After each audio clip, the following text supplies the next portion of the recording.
सोचिए एक हिंदुस्तानी जो कभी स्कूल के ब्लैक बोर्ड पर इक्वेशन सॉल्व करते थे, आज उन्हीं इक्वेशंस की वजह से स्पेस में गए हैं। नाम है शुभांशु शुक्ला, इंडिया के एक और गौरव जिन्होंने एक्सियम मिशन 4 के थ्रू अपना कदम उस जगह रखा जहां सिर्फ सपने जा पाते हैं।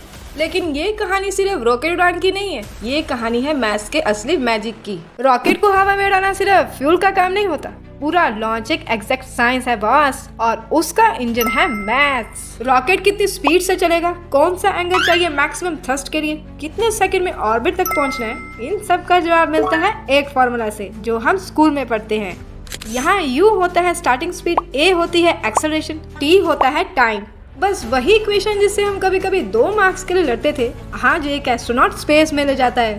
रॉकेट का फ्यूल तो एनर्जी देता है, पर मिशन तभी उड़ता है जब मैथ सही हो।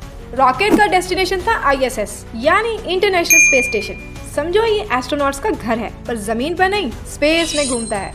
और घूमता भी कैसे, हर 90 मिनट्स में पूरी अर्थ का एक राउंड, मतलब एक दिन में 16 बार दुनिया का दर्शन। और ये सब सर्कुलर मोशन से पॉसिबल है, जिसे हम कैलकुलेट करते हैं इस फॉर्मूले से।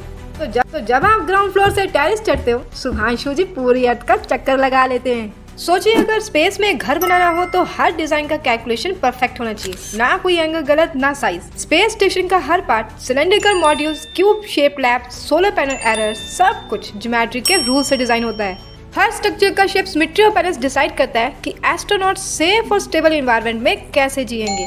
और ये सब होता है शेप्स, एंगल्स और एक्यूरेसी से, एग्जैक्टली जो हम स्कूल में सीखते थे ज्योमेट्री। तो ज्योमेट्री सिर्फ ड्राइंग्स नहीं है, स्पेस में वो जिंदगी का डिजाइन बन जाती है। शुभांशु जी का रॉकेट स्पेस स्टेशन से मिला बिना टकराए, लेकिन इस मिलन में मेन हीरो था ट्रिग्नोमेट्री। रॉकेट का एंगल परफेक्ट होना चाहिए, जिसे हम पता लगाते हैं इस फॉर्मूले से। रॉकेट का नोज थोड़ा भी इधर उधर हुआ तो मिशन खत्म, लेकिन correct angle is equal to perfect docking. Trigonometry ने सब संभाल लिया भाई। जिस साइन कोर्स को स्कूल में इग्नोर किया, स्पेस में वही लाइफ सेवर बन गया। स्पेस में चलना नहीं पड़ता, बस हल्का सा पुश दो और उड़ जाओ। ना कोई फ्लोर, ना कोई सीलिंग, सब हवा में। पर क्यों? क्योंकि वहाँ होती है माइक्रोग्रेविटी और मोशन का राज होता है। यहाँ यूज होता है न्यूटन जी के इस फॉर्मूले का।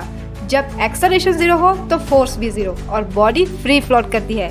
स्पेस में कोई GPS सिग्नल नहीं होता, ना कोई डायरेक्शन बोर्ड, ना गूगल मैप। तो एस्ट्रोनॉट्स को कैसे पता चलता है कि स्पेस स्टेशन के किस पार्ट में जाना है या रॉकेट का एग्जैक्ट पोजीशन क्या है? इसका जवाब है 3D कोऑर्डिनेट ज्योमेट्री। हर ऑब्जेक्ट की लोकेशन डिफाइन होती है 3 एक्सिस के रेफरेंस में, X, Y, Z। यही एक्सिस मिलकर बनाते हैं एक इनविजिबल ग्रिड, जिसे हम कहते हैं स्पेशियल रेफरेंस सिस्टम। जो कोऑर्डिनेट ग्राफ हम क्लासरूम में सीखते हैं, वही स्पेस में एस्ट्रोनॉट्स के लिए कंपास बन जाता है। शुभांशु जी का मिशन सिर्फ स्पेस तक जाना नहीं था, वापस सेफली आना भी था। लेकिन स्पेस से अर्थ पर सीधा नहीं आ सकते।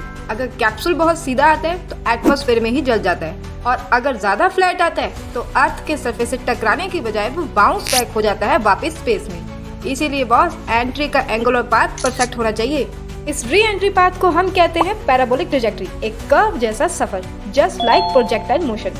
और ये निकलता है एक क्लासिक फॉर्मूले से, जहाँ थीटा री एंट्री एंगल है, U कैप्सूल की स्पीड है, G ग्रेविटी है और X Y हॉरिजॉन्टल और वर्टिकल डिस्टेंस है। स्कूल में ये फॉर्मूला सिर्फ बॉल की ट्रैजेक्टरी के लिए पढ़ते थे, पर यही फॉर्मूले ने शुभांशु जी को सेफली वापस लाया। अगर आप भी कभी स्पेस जाने का सपना देखते हो तो मैथ्स से दोस्ती कर लो बॉस। इस तरह की और वीडियोस के लिए जुड़े रहिए मैथ्स राइज के साथ।